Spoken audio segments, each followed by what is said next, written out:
오늘 함께 나눌 말씀의 제목은 회개하고라는 제목으로 말씀을 나누겠습니다. 똑같이 벌써 한 오랫동안 반복된 말씀이지만 마가복음 1장 14절에서 15절까지의 말씀을 우리 한 목소리로 봉독하시겠습니다. 요한이 잡힌 후 예수께서 갈릴리에 오셔서 하나님의 복음을 전파하여 이르시되 때가 찼고 하나님의 나라가 가까이 왔으니 회개하고 복음을 믿으라 하시더라. 아멘.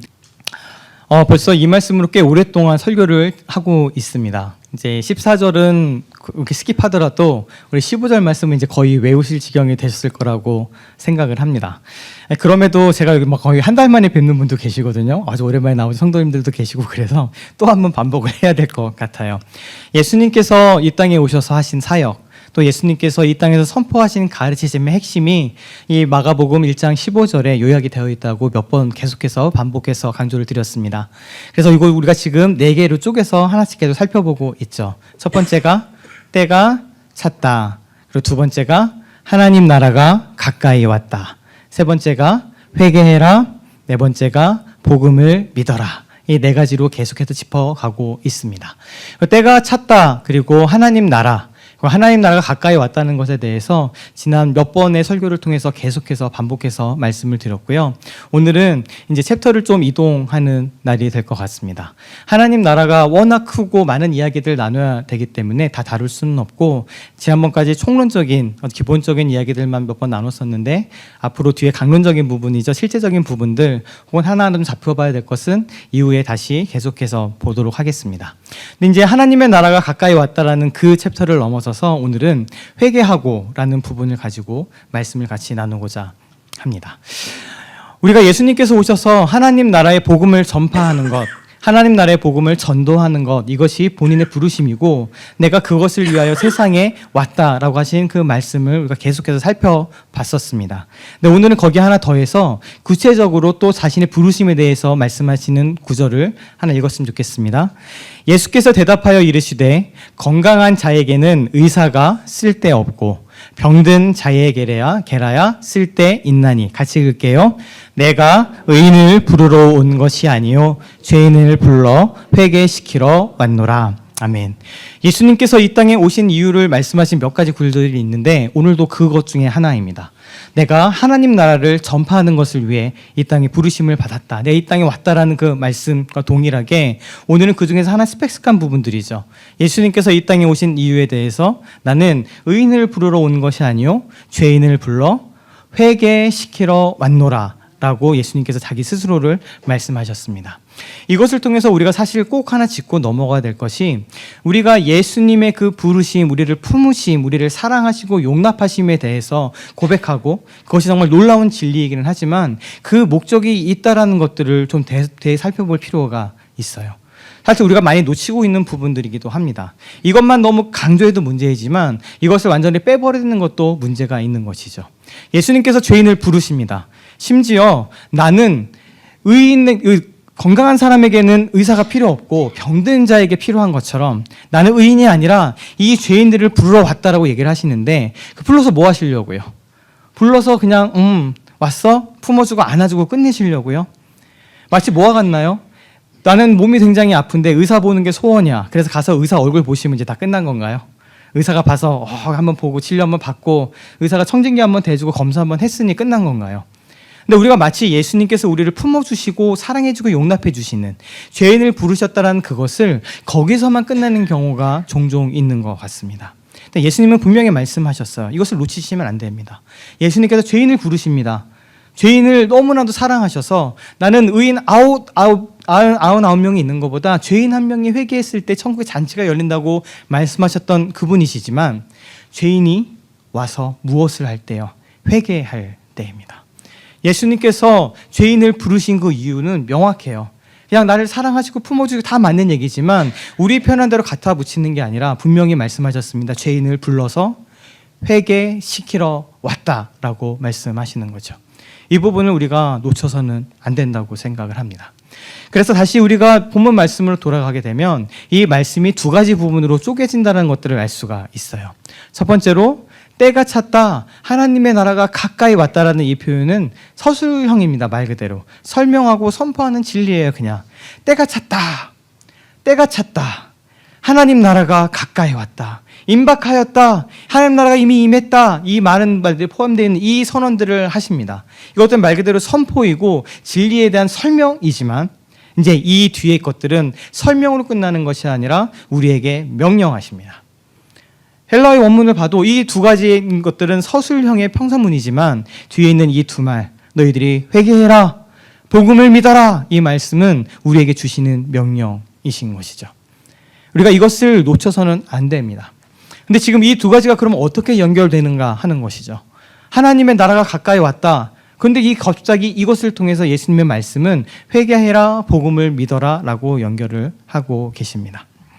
사실 여기에는 우리가 가지고 있는 큰 착각이 하나가 있습니다. 무슨 착각인가? 내 스스로가 대단한 사람이라는 착각입니다. 이게 무슨 얘기예요? 나는 내가 죄인인 것 알고, 나는 내가 하나님 앞에 정말 큰 죄인이고 나갈 수도 없는, 그리고 아주 작은 존재이고 내가 얼마나 부족한 사람인지 연약한 사람인지 잘 알고 있습니다라고 얘기하실지 모르겠어요. 사실 우리 교회에서 그것들을 너무 많이 나눴으니까요. 그런데 우리가 그런 부분들을 떼어놓고 갈 때가 너무 많다라는 겁니다. 무슨 얘기냐? 천국이 가까이 왔다, 천국이 지금 여기 임박하였다, 천국이 이미 임하였다라고 얘기를 들었을 때 우리는 어떤가요? 할렐루야 라고 한다는 것이죠. 거기에는 어떤 말이 숨어져 있는 건가 하면 나는 그 나라에 합당한 사람이다 라는 생각이 이미 들어가 있는 거예요. 마치 예수님께서 귀인을 불러서 그냥 품에 안아주시고 뭐 어찌됐든 뭐 코를 찔찔 흘리든 떼투성이든 상관없이 나를 품어주시고 안아주시고 사랑해주시니 됐어 라는 것과 비슷하게 내 신분 자체가 나는 이미 하나님 나라 가는 사람이고 시민권도 땄고 티켓도 있고 라고 생각을 한다라는 것이죠. 이게 그렇게 연결이 돼요. 그래서 우리가 고백합니다. 그날이 오면 우리가 이렇게 되고 저렇게 되고 수많은 미사 여고들을 갖다 붙이면서 설명을 합니다. 그날에는 슬픔도 없고 고통도 없고 그날엔 기쁨과 하나님 찬양하는 일만 가득하고 빛이 가득한 그 나라, 내가 소망하는 그 나라. 그런데 무엇으로 그 나라 가시는 것을 보장하십니까? 우리의 본질됨을 놓치고 있어요. 사실은 이게 우리한테 왔을 때는 우리가 이걸 뛰어넘어서 그렇지, 이게 틀린 얘기는 아니잖아요. 틀린 얘기는 아니지만 우리가 한 부분을 철저하게 뛰어넘고 있는 겁니다. 어떤 부분을요? 나는 그 나라에 합당한 사람이 아니다라는 것을요. 우리가 예수 그리스도의 복음, 예수 그리스도를 통한 구원, 우리가 하나님께서 우리를 어떻게 다뤄가시니 수많은 이야기를 하면서 우리의 본질이 무엇인지, 우리가 얼마나 연약하고 어둠 가운데 죄 가운데 있는 사람인지를 계속해서 반복하는데 이상하게 천국 얘기를 하고 하나님 나라 얘기할 땐 그것들은 다 사라져버리고 나는 그 나라에 확실하게 들어가는 사람이고 이미 태어날 때부터 선천적으로 무조건 그 나라에 갈 수밖에 없는 운명을 타고났다라고 생각을 한다는 것이죠. 뭐 그 얘기가 틀렸다라고 얘기하는 것은 아니지만 중요한 부분을 하나 빼먹고 있는 거예요. 제가 이 비유를 자주 드립니다. 우리가 일제시대를 살아간다고 생각하면 비슷해요. 우리는 일제시대를 살아가면 나는 저 만주 땅에서 독립운동하고 있을 것 같죠? 아닙니다. 그러니까 우리가 성경도 그렇지만 성경에서 이야기하고 있는 비유를 갖다 붙이면 우리는 그 일제시대 가운데서 아주 철저하게 친일하고 있는 사람들입니다. 누구보다도 충성해서 그 일제가 얘기하는 조건과 제도와 법칙과 법을 따라서 살고 오히려 그것을 반역하고 날이 시끌시끌하게 만들고 피곤하게 만드는 사람들을 비방하고 오히려 그 사람들 밀고 하는 사람이 우리라는 사실이에요. 도대체 나는 독립투사가 되었을 거라고 생각하는 그것이 어디 있는지 모르겠는데 아니요. 성경에서 얘기하는 우리의 본질됨은 그 가운데에서 그 법에 따라 산 사람들입니다. 열심히 친일 활동하면서 살아갔던 사람들입니다. 이 나라가 영원할 거라고 생각하고 이러한 일제의 다스림이 영영 끝나지 않을 것이라고 생각하고 그것을 따라서 살아갔던 사람들이 우리예요. 자, 그렇다고 보았을 때 이제 우리나라가 해방됩니다. 이제 우리나라가 독립되었습니다. 이제 그때가 가까이 다가옵니다. 라는 소식이 어떻게 우리 간의 기쁨의 소식이 될 수 있겠어요? 아니요. 그때는 심판의 때입니다. 내가 그 가운데 했던 많은 그 매국했던 일들, 나라를 거슬렸던 일들, 내가 친일했던 그 모든 일들이 산산이 드러나서 이제 그것을 가지고 심판받고 그것을 타고 재판에 들어가서 울며 이를 감이 있을 때가 그때인 겁니다. 근데 우리는 착각하죠. 난 그렇지 않다고. 아니요. 우리가 나의 본질됨을 그렇게 고백하셨다면 여기서 정직하셔야 됩니다. 하나님 나라가 가까이 왔다. 하나님 나라가 우리 가운데 있다라는 소식이 우리 가운데 복음이 될 수가 없습니다. 그 나라가 오게 되면 우리는 세상 법칙을 따라 살아갔던 우리는, 세상의 종노릇했던 우리는, 나의 욕심을 따라 살아갔던 나는, 그 욕심을 통해서 열심히 내 주변에 있는 사람들을 핍박하고 미워했던 나는, 그리고 무엇보다도 내 삶이 내 것이라 생각하고 내가 주인이 되어서 살아갔던 나는 하나님 나라가 온다면 심판받아 불타 없어지고 그 심판 가운데 멸망할 수밖에 없는 존재들입니다. 그 이야기를 사도행전에 사도 바울이 이렇게 설명하고 있는 거예요. 알지 못하던 시대에는 하나님이 간과하셨거니와 이제는 어디든지 사람에게 다 명하사 회개하라 하셨으니 이는 정하신 사람으로 하여금 천하를 공의로 심판할 날을 작정하시고 이에 그를 죽은 자 가운데서 다시 살리신 것으로 모든 사람에게 믿을 만한 증거를 주셨음이니라. 자, 이 이야기는 사도 바울이 전도여행을 다니다가 그 만신전이죠. 온갖 신을 다 모아놓은 데에 어떤 신이 있었나요? 하도 신들을 많이 모아놓다 보니까 우리가 뭐 빼먹을지도 몰라. 자, 이제 옛날에 법을 만드는 일들 좀 했었는데 뭐 하다가 꼭 하나 넣는 게 있어요. 기타. 이 말이 있어야 돼요. 모아 기타 집어넣어야지 나중에 안 빠지고 다 들어가요. 뭔가가. 뭐와 마찬가지로 이 신 저 신 막 넣은 다음에 우리가 이 신 빼먹었을지 몰라. 혹시 모르니 이름을 뭐라고 지었나요? 우리가 알지 못하는 신. 그러니까 그것을 가지고 사도 바울이 설교하는 내용이에요. 복음을 전하는 내용이에요. 그런데 여기서도 이 복음을 설명하면서 사도 바울이 얘기하는 것은 천하를 공의로 심판하실 날을 작정하셨다라고 말씀하고 계세요. 심지어 그날을 어떻게 인치셨나 하면 예수 그리스도를 죽은 자 가운데 살리신 그 부활을 통해서 이것이 확실하다는 증거를 우리한테 보이셨다라고 얘기하는 것이죠. 하나님 나라는요, 예수 그리스도가 없이 보면, 우리가 믿고 있는 이 복음의 진리 없이 하나님 나라를 보게 되면 이거는 심판의 날이에요. 우리는 그날을 따뜻하고 즐겁고 우리가 이제 회복되는 날, 이제 우리나라가 독립하는 날, 그래서 이제 내가 이 많은 것들을 누릴 수 있는 그때를 생각하지만 그거는 우리가 예수 그리스도를 통해서 구원하고 회개하고 구원하고 그 모든 은혜를 누렸을 뒤의 일이지, 그것을 빼놓고 얘기하면 하나님의 나라가 온다는 것은 우리에게 심판의 날이고 두렵고 떨리는 날이고 여기 있는 것처럼 천하를 공의로 심판하실 그때입니다. 두려운 날이에요. 나는 친일 하고 있는데 오늘도 그 친일을 하면서 떵떵거리고 살고 있는데 이제 독립이 되고 대한독립 만세라는 그 소리가 팍 퍼지게 되면 그 소식이 기쁨의 소식이 아니에요. 우리한테. 망하였도다. 나는 이제 망했구나. 나는 이제 죽었구나 하는 때가 바로 그때입니다. 그렇다면 하나님 나라가 가까이 왔다는 그 뒤에 이 말이 들어올 수밖에 없는 거예요. 예수님께서 말씀하신 회개하라, 회개해라 라는 이 말씀이 하나님 나라를 위한 복음에서는 빼놓을 수가 없는 챕터가 되는 겁니다.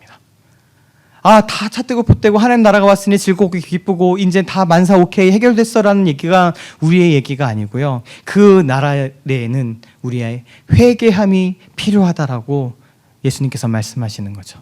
죄인들을 불러서 내가 회개케 하기 위해서 왔다. 회개하는 그것을 통해서.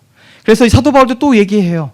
예전에는 알지 못했던 옛날에는 하나님이 그것을 용납하셨는지 모르겠지만 예수 그리스도가 오셔서 하나님 나라를 선포하시고 회개하여라라는 그 선포가 이제 시작된 이때에는 모든 사람에게 명하사 회개하라 하셨다라는 것이 사도 바울의 이야기인 것이죠. 그래서 예수님께서 또 말씀하십니다. 너희에게 이르노니 아니라 너희도 만일 회개하지 아니하면 다 이와 같이 망하리라. 이 회개함과 이제 다음에 나눌 예수 그리스도의 그 복음을 믿음이 없이는 하나님 나라가 우리 가운데 하나님 나라가 아닙니다. 우리가 꿈꾸고 생각하고 하나님의 통치와 완전하심이 가득한 그 기쁨과 평안과 희락으로 가득한 하나님 나라는 우리 것이 아니에요. 오직 우리한테 오는 그 하나님 나라는 심판의 날로 이렇게 다가오고 있는 겁니다. 저는 어렸을 때 이 심판의 날을 언제 느끼는 줄 아세요? 개학날입니다. 개학날. 난 방학숙제 안 했는데 이제 40일 동안 일기를 밀려놨는데 40일 동안 일기를 써야 되는데 그 심판의 날이 제깍제깍 다가옵니다. 내일, 그 다음날. 그리고 오늘 아버지가 나가면서 내가 오늘 갔다 와서 이따 일기검사할 거야. 다 써놔? 하는 그 심판의 때가 저한테 제깍제깍 다가옵니다. 우리는 그날을 기다린 거와 마찬가지인 거예요. 그렇기 때문에 예수님의 회개하여라라는 그 말이, 그 명령으로 하나님 나라의 복음이 시작될 수밖에 없는 것이죠. 그 회개함을 통해 우리가 결국 구원함을 얻고 그 회개함을 통해 하나님 앞에 나아갈 수 있음을 계속해서 말씀은 이야기합니다. 누가복음에서 또 이렇게 얘기합니다. 너희에게 이르노니 이와 같이 죄인 한 사람이 회개하면, 그러니까 기뻐하는 소식이 그거예요. 하나님 나라가 선포되면서 기뻐하게 되는 것은 죄인 한 사람이 회개하게 되어 그 나라 가운데 들어가게 되는 것이죠. 그 나라가 그 사람 가운데 임하게 되는 것이죠. 하늘에서는 회개할 것 없는 의인 99으로 말미암아 기뻐하는 것보다 더할 것이다. 그리고 이러한 하나님 나라의 복음을 다시 한번 선포하는 우리 사도 베드로는 그 성령 강림, 오순절 성령 강림이 있을 때 설교에 이렇게 얘기합니다. 베드로가 이르되 너희가 회개하여 각각 예수 그리스도의 이름으로 세례를 받고 죄 사함을 받으라. 그러면 또 성령을 받으리니. 이것이 지금 한 세트로 계속 움직이고 있는 거예요.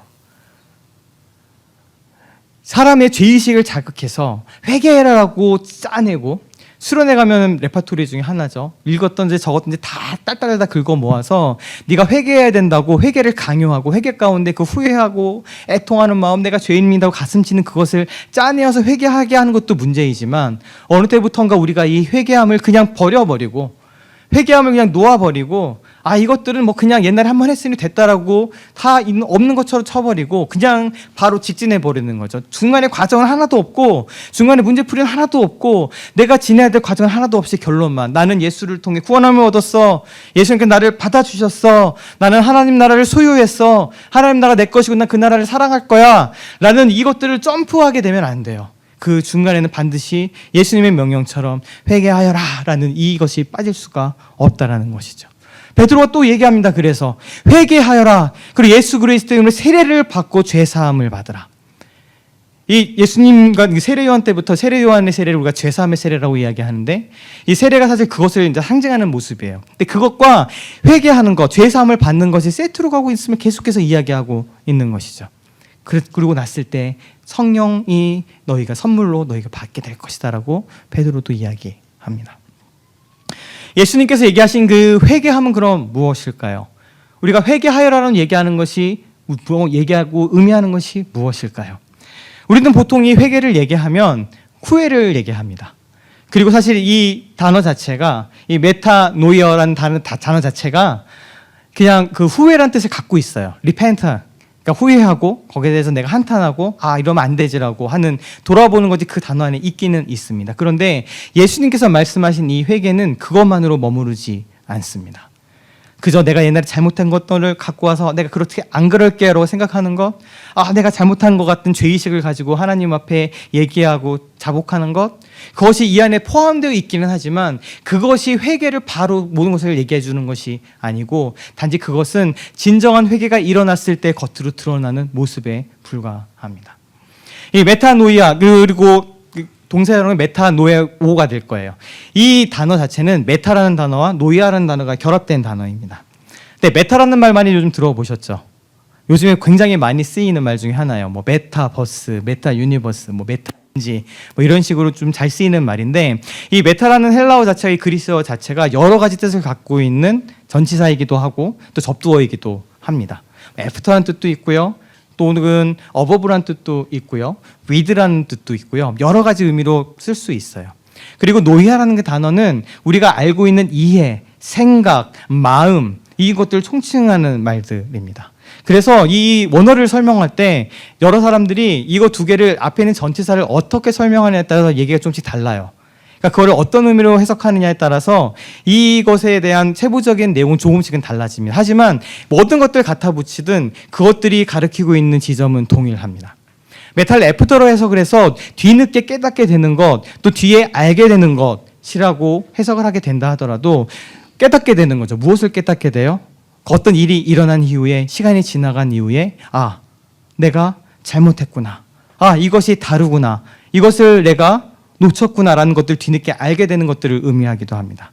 만약에 메타라는 단어를 change, 그러니까 바뀌는 것으로 해석을 하게 되면 무엇이 바뀌는 거예요? 생각과 우리의 마음과 우리의 의지와 방향이 바뀌어지는 것들을 같이 의미합니다. 근데 현대 헬라어도 마찬가지고, 이 당시 고대에 썼던 코인네 헬라어도 마찬가지고, 이 동이라는 담고 있는 내용이 이 부분을 총체적으로 종합해서 이 부분을 얘기하고 설명하고 있어요. 예수님께서 메타노이아, 네가 이것들을 회개하여라라고 얘기하는 그것에 담고 있는 절대적인 의미는요, 우리의 방향과 생각과 마음과 가치관이 바뀌어지는 것을 의미합니다. 이것을 만약에 우리의 행동에 바뀌는 것, 네가 회개했으면 이제 그 죄를 짓지 말아야지, 네가 회개했으니까 이제 이러한 것들은 더 이상 하지 말아야지라는 겉으로 드러나는 모습으로 이것을 보시면 안 돼요. 이것은 그것을 요구하는 것이 아니라 너의 행동을 교정해라는 의미가 아니고, 네가 가지고 있는 잘못을 후회했으니 그것을 고쳐라는 것도 아니고요. 예수님께서 네가 회개하라는 그 말씀은 이 모든 방향들, 너의 생각들, 가치관들을 주님께로 돌려라, 이제 되돌려라 라는 이야기로 우리에게 하시는 말씀입니다. 그래서 여기서 회개라는 그 말은 사실 더 정확한 말은 회심이란 말로 쓸 수 있어요. 근데 우리가 보통 회심이란 단어를 일회성으로 쓰니까 한번 예수 믿게 되는 회심을 하고 나면 그 다음에 회심이란 말을 잘 안 쓰게 되다 보니까 이렇게 정치하게 붙지가 않아서 잘 쓰지는 않지만, 정말 본질적으로 하는 그 말 자체는 회심이란 단어입니다. 내 마음을, 내 생각을 바꾸고 돌이키는 것, 이것이 오늘 회개하라는 이 말이 담고 있는 의미인 것이죠. 마치 무엇과 같은 줄 아세요? 이거와 아주 똑같이 쓸 수 있는 단어가 하나 있습니다. 그것이 바로 전향이라는 단어입니다. 약간 정치적인 단어이기 때문에 요즘 잘 쓰지는 않는데, 우리나라에는 오랫동안 비전향 장기수가 있었습니다. 장기 들어보셨나요? 비전향 장기수라고? 어떤 분들인가 하면 북쪽에서 옛날 북한군으로 6.25 때 포로로 잡혔던가, 아니면 난파된 간첩이라던가, 아니면 그 지령을 받아서 무엇인가 행동했던, 그러니까 북한의 가치관, 북한에서 얘기하고 있는 그 지령 가운데 있었던 사람들이 잡혀서 어디에 갇힐까요? 당연히 감옥에 갇히죠. 근데 이 사람들에 대해서 전향하도록 하는 제도가 있는 거예요. 어떤 전향이에요? 네가 이제 북한에 있는 그 체제와 가르침과 공산주의와 사회주의가 얘기했던 그 많은 것들을 돌이켜서 자유민주주의를 수호하는 이 대한민국이 얘기하는 가치와 질서에 따르겠는가? 라는 것들을 물어보는 거예요. 근데 그것이 어떤 행동을 요구하는 것이 아니에요. 네가 이렇게 됐으니까 모두 이런 어떤 행동을 A와 B, C, D 적어놓고 이거를 지켜라고 얘기하는 것이 아니라, 지금 여기서 요구하고 있는 것은 무엇이? 양심의 문제예요. 너의 근본에 대한 문제예요. 너의 그 근본 가치관과 방향과 생각을 바꿀 수 있겠는가라고 물어보는 거죠. 사실 그래서 이게 인권적인 문제도 있고 약간 이슈가 있기는 있습니다. 아무튼 이 비전향 장기수가 우리나라에서도 오랫동안 이슈였고 지금은 없는 것으로 알고 있지만, 그중에 어떤 분들은요 끝까지 자기의 가지고 있는 신념을 바꾸지 않습니다. 이것만 사인하고 도장 한번 찍으면 바로 석방될 수 있는데 그것을 포기하고 난 그럴 수 없다라고 얘기합니다. 누군 그렇게 얘기하겠죠. 그냥 겉으로만 그런 척하고 사인하고 지장 찍고 그냥 네가 마음만 잘 찍고 살면 되는 거 아니야? 근데 그럴 수 없는 거죠. 나는 북한의 국민이고 나는 그 체제와 그 신념과 그 가치관과 그 이데올로기를 포기할 수 없다. 난 이것을 바꿀 수 없다라는 사람들이에요. 그런데 똑같은 얘기를 지금 우리한테도 하고 있는 거예요, 사실은. 예수님께서 회개하여라는 이야기는 전향을 의미하고 있는 겁니다. 네가 전에는 세상의 법칙들, 세상에 얘기했던 원리들, 세상이 얘기하는 욕심에 붙들려서 내가 내 삶의 주인 돼서 살아갔고, 세상이 얘기하는 것을 충성하며 그것이 맞다라고 옳다라고 살아갔는데, 이제 어떻게 된 거예요? 때가 찼고 하나님의 나라가 가까이 왔고 이제 하나님 나라 우리 가운데 시작이 되었으니 너는 이 나라의 백성으로 살아가려면 우리한테 무엇을 요구하는 건가요? 전향을 요구하는 거예요. 이것은 총체적인 우리의 방향 전환입니다. 내가 전에는 세상의 법칙을 따라 살았지만 이제 하나님 나라의 법칙을 따라 살고, 전에는 세상이 얘기하는 욕심과 돈과 물질에 붙잡혀서 살아갔지만 나는 이제 하나님 나라가, 하늘 나라가 얘기하고 있는 그 재정의 법칙에 따라 살아가고, 전에는 욕심에 붙들려서 나의 모든 것들을 결정하였지만 이제 그렇지 않고 하나님 나라의 백성으로 하나님 나라의 백성에게 맡겨주신 그 많은 일들을 내가 돌아보면서 살아가고, 무엇보다 내가 내 삶의 주인 되었음을 이제 내려놓고 내 삶의 주인이 예수 그리스도, 오직 하나님 아버지 한 분이심을 인정하며 살아가겠습니다. 그것은요 나중에 결과로 이런저런 행동과 겉모습이 드러날 수 있긴 하겠지만 여기선 그것을 요구하는 게 아니에요. 행동의 교정을 요구하는 것이 아니에요. 구약에서는 하나님께 돌아가라, 돌이켜라 수많은 이야기들을 합니다. 그런데 거기에는 많은 부분들이 율법을 지키고 이런 겉대적인 모습들, 종교적인 예식을 회복하고 종교적으로 놓쳤던 것들을 회복하는 그것들을 요구하는 표현들이 많아요. 그래서 그것을 헬라어로 번역할 때 번역을 안 갖고 왔어요. 여기에서는 행동의 교정, 뭔가 결과의 교정을 이것을 통해서 요구하는 것이 아니라 여기에서의 예수님께서 회개하라는 그 말은 겉으로 드러나진 않을 수도 있어요. 그렇지만 내가 가지고 있는 모든 가치관과 내가 가지고 있는, 내가 따랐던, 내가 순종하고 내가 복종해야 되는 그 법칙이 무엇인지, 내가 왕으로 내 주인으로 모셔야 될 분이 누구인지를 명확히 정하라는 이야기예요. 하나님 나라가 가까이 왔기 때문입니다. 하나님 나라가 우리 가운데 있을 때 이 하나님 나라의 백성으로, 하나님 나라의 시민으로 진짜 그 나라를 다스리는 하나님 나라의 그 다 통치를 받는 그 국민으로 살아가게 되는 그것은 어떤 행동의 교정이 아닌 우리가 가지고 있는 모든 것에 대해 총체적인 전향과 회심을 의미하는 것이죠. 그렇기 때문에 하나님 나라를 얘기하면서 회개하라는 이 말이 빠질 수가 없는 것이고 너무도 중요하게 앞에 머물러 있는 것입니다. 회개하는 그 사람들만이 그 전향하고 하나님 나라의 백성으로 살아가겠다고 결심하고 결단하는 그 사람들만이 이 하나님 나라를 상속받고 이 하나님 나라를 소유하고 이 하나님 나라를 살아갈 수 있기 때문에 그렇습니다. 겉으로 그런 척 할 수는 있겠죠. 흉내 낼 수도 있겠죠. 근데 그런 것을 요구하는 것이 아닙니다.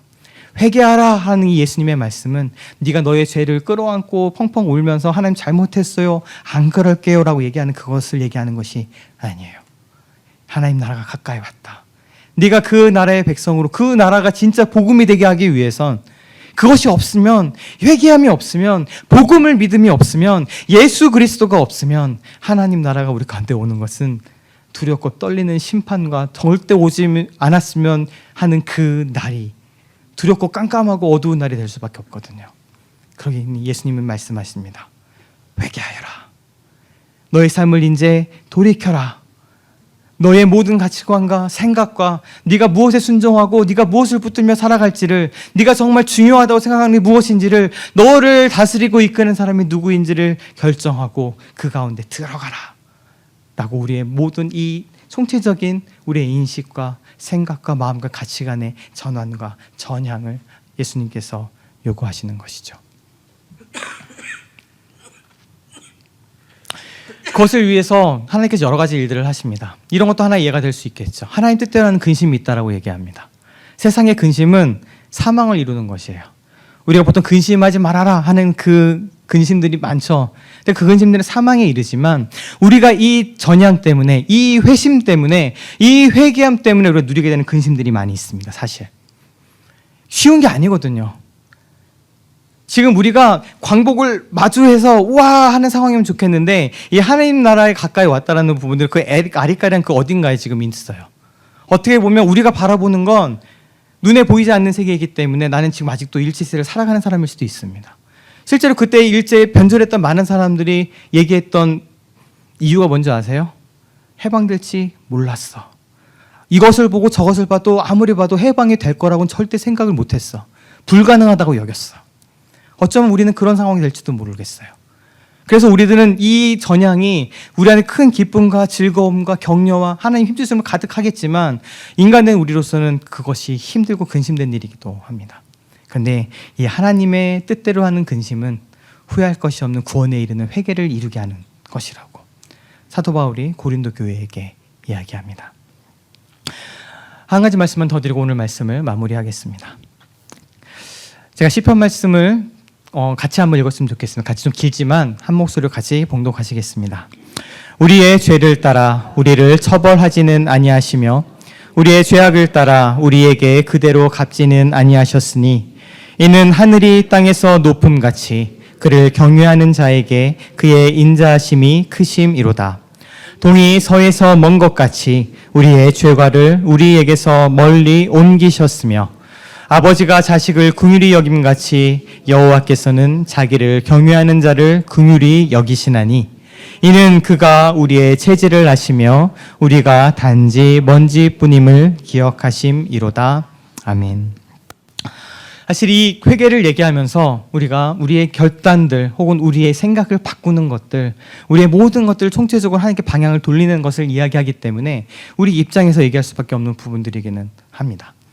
근데 우리가 이 회개함을 보면서 한 가지 기억할 것은 그 모든 회개 혹은 전향, 이 회심들이 우리의 의지와 혹은 우리의 결단이 필요한 부분이 있기는 하지만 이 또한 하나님의 일이라는 사실입니다. 우리가 그것에 의지하여 나갈 수밖에 없게 되는 것이죠.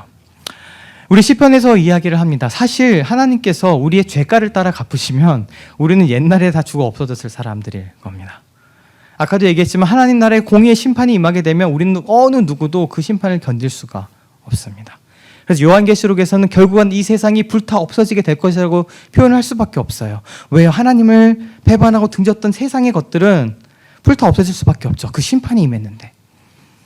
그런데 이 시편의 말씀 우리에게 얘기합니다. 하나님께서 우리의 죄를 따라 처벌하지 않으시고 우리의 죄악을 따라 그대로 우리에게 갚지는 않으신다.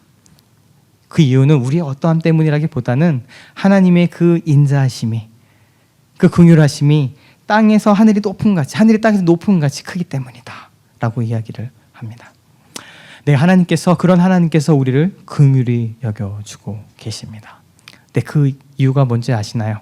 그것이 오늘 14절에 있는 그 말씀이죠. 그가 우리의 체질을 아시고 우리가 단지 먼지뿐이라는 것들을 알고 계시기 때문에 그렇습니다. 지난번 최봉호 집사님 그 납골 안치 예배를 드리면서 봉안 예배를 드리면서 그 얘기를 똑같이 나눴습니다. 제가 그리고 하간 예배 때는 아마 이 말씀을 계속해서 이야기하게 될 것 같아요. 저는 예전에 한국에서 저희 할아버지 할머니가 어렸을 때 돌아가셨으니까 매장했죠. 저희 한소에 모셨습니다. 그런데 할아버지를 모셨던 묘지가 수용됐어요. 그러니까 정부에서 땅을 수용해서 거기 아파트를 짓겠다고. 그러니까 보상금 줄 테니 이장해라라는 연락이 저한테 온 거죠. 그러니까 저밖에 한국에 없었기 때문에 제가 유일한 연고였고, 그래서 제가 그 소식을 듣고 막 이것저것 어려운 행정적인 절차를 거쳐서 이제 이장하기는 좀 그렇고 모실 사람이 없으니까 그냥 화장을 했습니다. 그러니까 무엇을 해야 되나요? 개장을 하게 되죠. 그래서 할아버지 할머니 묘소를 개장했습니다. 거의 한 35년 정도 이제 지난 그때인 거죠. 저는 그때 봤어요. 사람이 죽으면 어떻게 되는지. 그 개장을 하고 그 관을 다 이게 좀 썩어가는 그 관을 딱 열었을 때 이게 뼈만 형체가 조금 있지 그것이 얼마 그 흙으로 먼지로 변해 있는 사람의 모습을 제 눈으로 똑똑히 봤습니다. 또한 저희 아버지가 미국에서 돌아갔을 때 한국에서 부랴부랴 미국에 와서 아버님을 화장하고 그 화장한 그 유고를 사실 반씩 나눴어요. 그래서 반은 한국으로 갖고 가서 제가 납골당에 모시고 반은 저희 어머님이 아버님 좋아하셨던 곳 다니시면서 이렇게 뿌리셨습니다.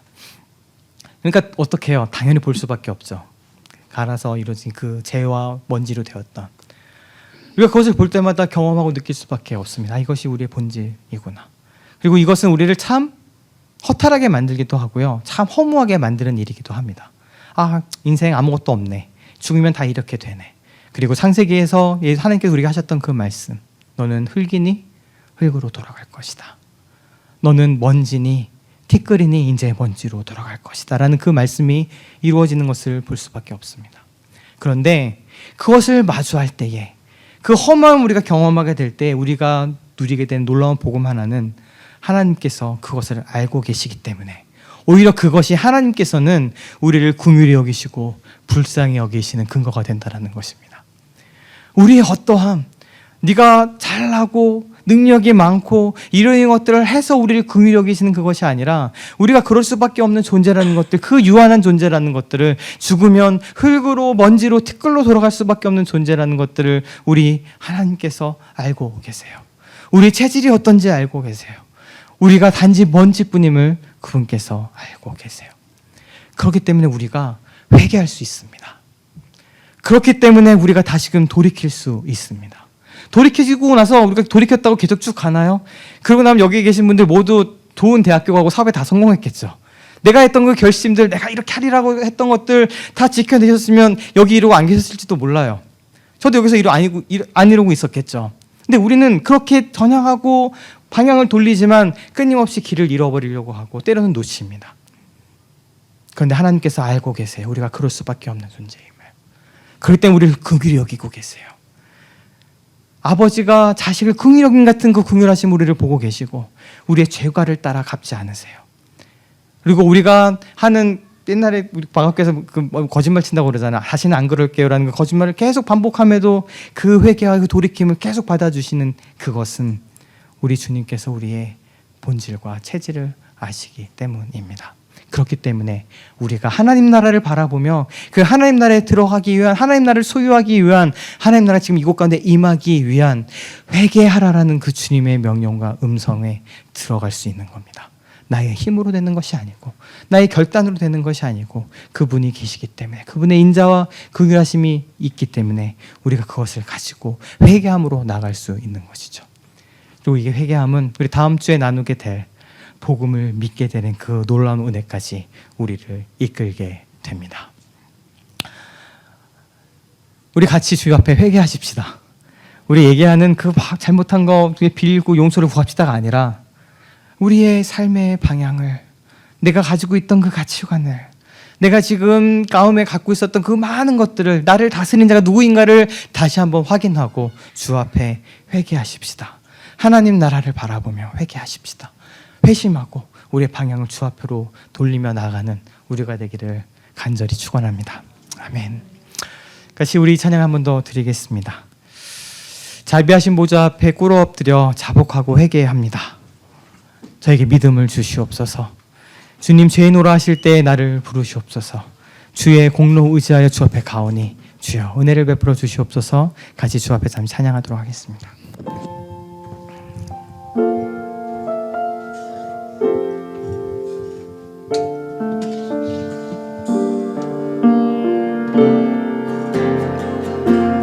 인내하신 구세주여, 인내하신 구세주여, 내 말 들으사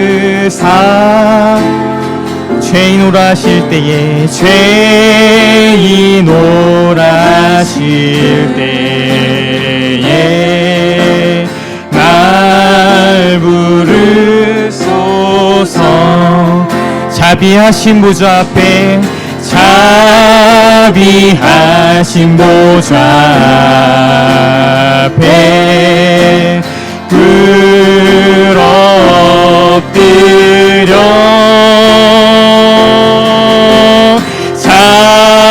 자복하고 회개하니 믿음 주소서. 아멘. 주여 주여 주여 주여, 내 말 들으사 회개할 죄인을 죄인오라 하실 때에 날 부르소서. 잠시 기도하며 나아가겠습니다. 하나님 나라가 가까이 왔다라는 그 주님의 놀라우신 선포에는 회개해라 라는 그 명령이 따를 수밖에 없습니다. 그 나라는 주님을 정말 왕으로, 주인으로 모시고 그 나라의 법칙으로, 그 나라의 원리로 살아가겠다는 전향이 필요하기 때문입니다. 우리 주님 앞에 그 회개함으로 나가기를 원합니다.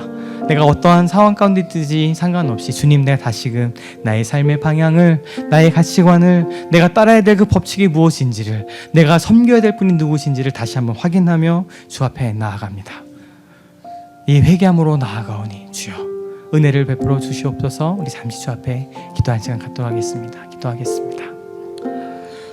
지금은 우리 구주 예수 그리스도의 크신 은혜와 아버지 하나님의 변함없으시고 끊임없으신 영원하신 사랑하심과 성령님의 동행하시고 내주하시고 우리의 연약함을 도우시며 하나님의 귀한 것들을 깨닫게 하시는 놀라운 역사하심이 하나님 나라를 바라보고 그 나라 가운데 들어가 살기 원하는, 그래서 회개함으로 주 앞에 나아가는 사랑하는 마음이 가난한 사람들의 교회 성도 한 분 한 분과 이 예배 가운데 나와 동일한 고백을 주 앞에 드리는 모든 성도 가운데 이제부터 영원까지 함께 하시기를 간절히 축원하옵나이다.